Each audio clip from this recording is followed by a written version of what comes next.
책을 듣다. 안녕하세요. 책을 듣다입니다. 이번에 읽을 소설은 앤디 위어의 디 에그라는 단편 소설입니다.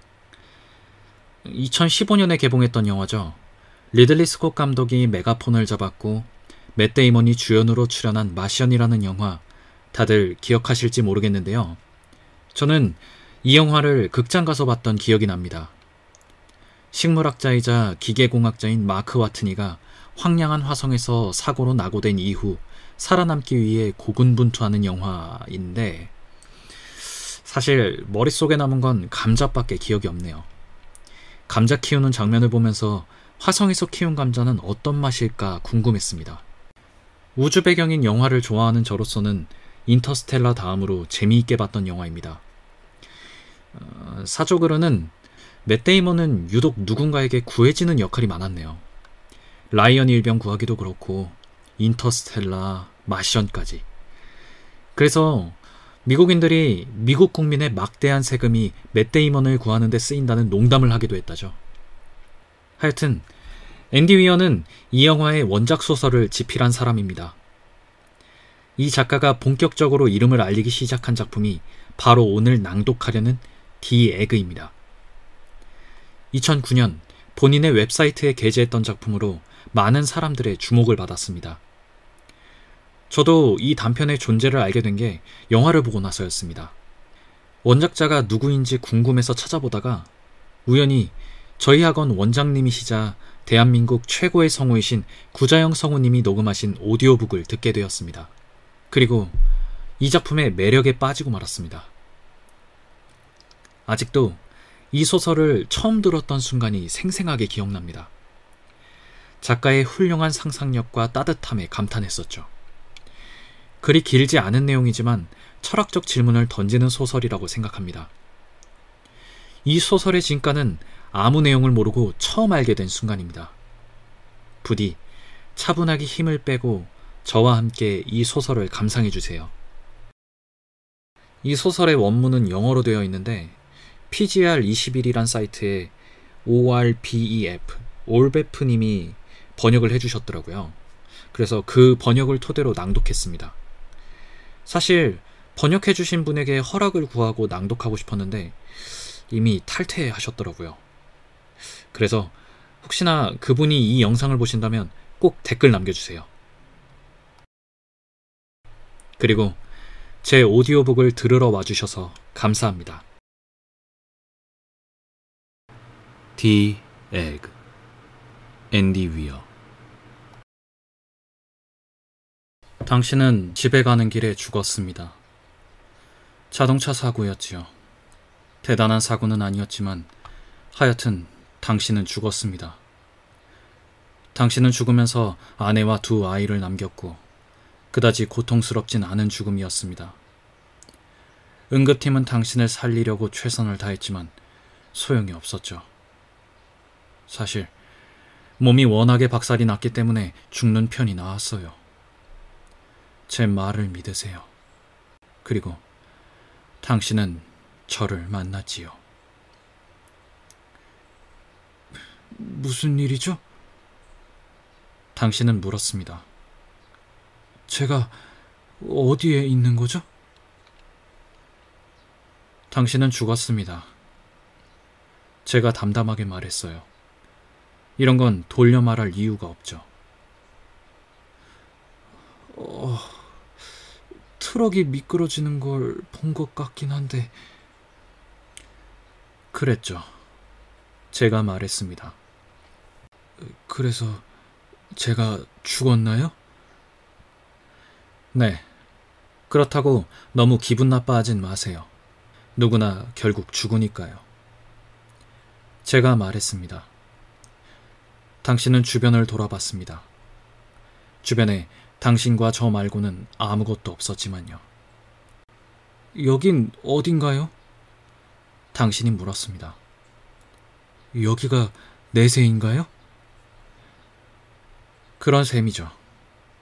제가 말했습니다. 당신이 신인가요? 당신이 물었고, 네, 제가 신입니다. 제가 대답했습니다.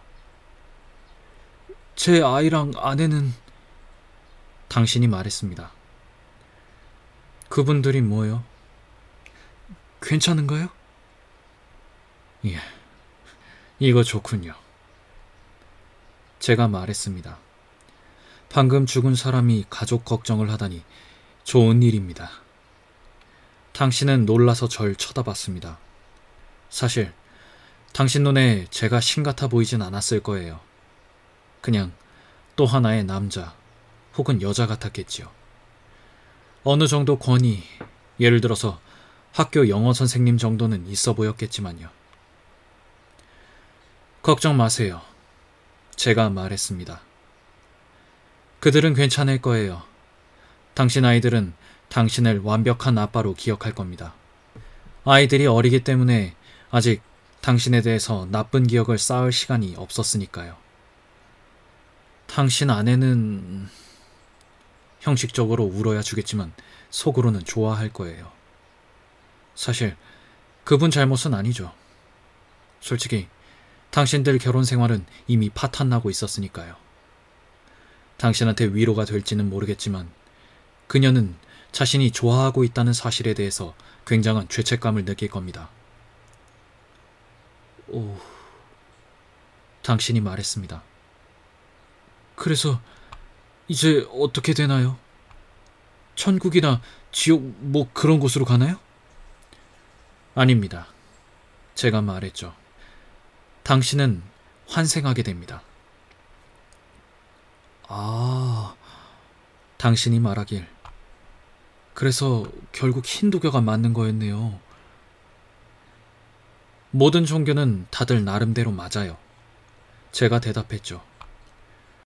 나랑 좀 걸읍시다. 당신은 나와 함께 공허를 걸었습니다. 우리가 근데 어디로 가는 거죠?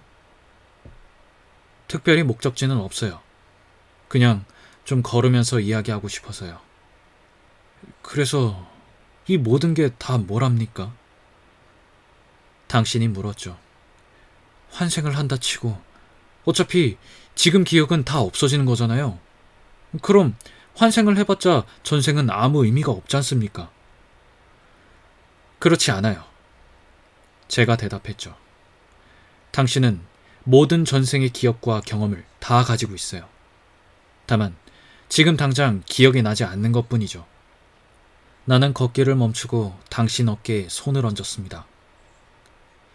당신의 영혼은 당신이 상상하는 것보다 훨씬 더 굉장하고 아름답고 거대합니다.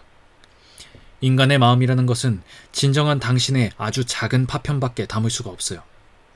비유하자면 뭐랄까, 컵 속에 담겨있는 물이 따뜻한지 차가운지 알아보려고 손가락을 넣어보는 정도에 불과한 겁니다.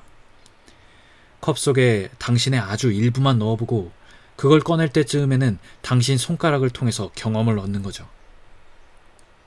당신은 지난 48년을 인간으로 살았어요. 그래서 당신의 거대한 의식을 아직 느끼지 못하는 거죠. 여기에 오래 머무르면 결국은 다 기억이 날 겁니다. 하지만 환생 사이사이에 굳이 그럴 필요는 없겠지요. 제가 그럼 그동안 얼마나 환생한 건가요? 많이요. 아주 많이요. 그동안 매우 다양한 삶을 살아왔죠. 제가 말했습니다. 이번에는 기원 후 540년에 중국 소장농 여자로 태어나게 될 겁니다. 뭐요? 당신이 더듬거렸습니다. 저를 과거로 보낸다고요? 기술적으로는 그런 셈이죠. 짐작하시겠지만 시간이라는 것은 당신이 알고 있는 세계에나 있는 거예요. 제가 온 세계는 좀 다르죠. 당신이 어디서 왔는데요? 당신이 물었습니다. 네. 제가 설명했죠. 어디선가 왔어요. 여기가 아닌 어디선가. 그리고 그곳에는 저 같은 존재가 많아요. 물론 그 세계에 대해서 궁금한 점이 많다는 것은 이해하는데 솔직히 말씀드리자면 설명해드려도 알아듣지 못할 겁니다. 당신이 조금 실망했죠. 그래도 잠깐 기다려보세요. 제가 여기저기 환생한다 치고 그럼 제가 다른 저를 만난 적도 있겠네요? 물론이죠. 늘 있는 일이에요. 하지만 인간으로서의 당신들은 자기 자신만을 사는 거기 때문에 그런 만남을 인지하지 못하는 거죠. 그래서 이걸 왜 하는 거죠? 진지하게 묻는 거예요? 제가 반문했습니다. 진짜로요? 삶의 의미가 뭐냐고 저한테 묻는 거예요? 솔직히 좀 뻔한 질문 아닌가요? 제 생각에는 물어볼 만한 것 같은데요. 당신이 우기더군요. 전 당신 눈을 들여다보며 말했죠. 삶의 의미라. 제가 이 세상을 만든 이유는 당신의 성장을 돕기 위해서예요. 인류요? 인류의 성장을 위해서요? 아니요, 당신이요. 이 우주는 그냥 당신 한 명을 위한 거예요. 모든 환생을 거치면서 당신이 점점 자라고 성숙해지고 점점 위대한 존재가 되게 하려고요. 저만요? 그럼 다른 사람들은요? 다른 사람 같은 것은 없어요. 제가 대답했습니다. 이 우주에는 저랑 당신밖에 없어요. 당신이 넋이 나간 표정으로 말했죠. 하지만 지구의 그 수많은 사람들은 그 사람들이 전부 당신이에요. 당신의 다른 환생들이죠. 잠깐만요. 제가 그들 모두라고요? 이제야 말귀가 통하네요. 제가 당신 등을 두드려주며 이야기했죠. 제가 그동안 살았던 모든 인간이라고요? 네, 맞아요. 그리고 앞으로 살 모든 인간이기도 하죠. 그럼 제가 에이브리햄 링컨이기도 한가요? 그리고 링컨을 죽인 암살자이기도 하지요. 제가 덧붙였습니다. 제가 히틀러이기도 하고요? 당신이 경악하며 말했죠. 그리고 히틀러에게 죽은 수백만이기도 합니다. 예수도요? 네, 예수를 따른 수많은 사람들이기도 하지요. 당신은 잠시 침묵하더군요. 당신이 누군가를 희생시킬 때마다 당신은 당신 자신을 희생시킨 겁니다. 당신이 베푼 모든 친절은 당신 자신에게 베푼 거지요. 모든 인간이 느꼈던 모든 행복과 슬픔의 순간들은 당신이 느꼈거나 앞으로 느낄 것들입니다. 당신은 꽤 오랫동안 생각에 잠겼습니다. 왜죠? 당신이 결국 묻더군요. 왜 이런 일을 하는 거죠? 왜냐하면 언젠가는 당신은 저같이 될 거거든요. 그게 당신이에요. 당신은 저와 같은 존재입니다. 당신은 제 자식이에요. 우와. 당신이 도저히 믿을 수 없다는 듯이 말했죠. 제가 신이라는 뜻인가요? 아니요, 아직은 아닙니다. 당신은 아직 태아 같은 거예요. 아직 자라는 중이죠. 당신이 모든 인간의 삶을 경험하고 나면 당신은 비로소 태어날 준비가 되는 겁니다. 그러니까 제가 알고 있는 세계란 것은 결국 알이죠. 제가 대답했습니다. 자, 이제 다음 생을 살 시간이에요. 그리고 저는 당신을 보냈습니다.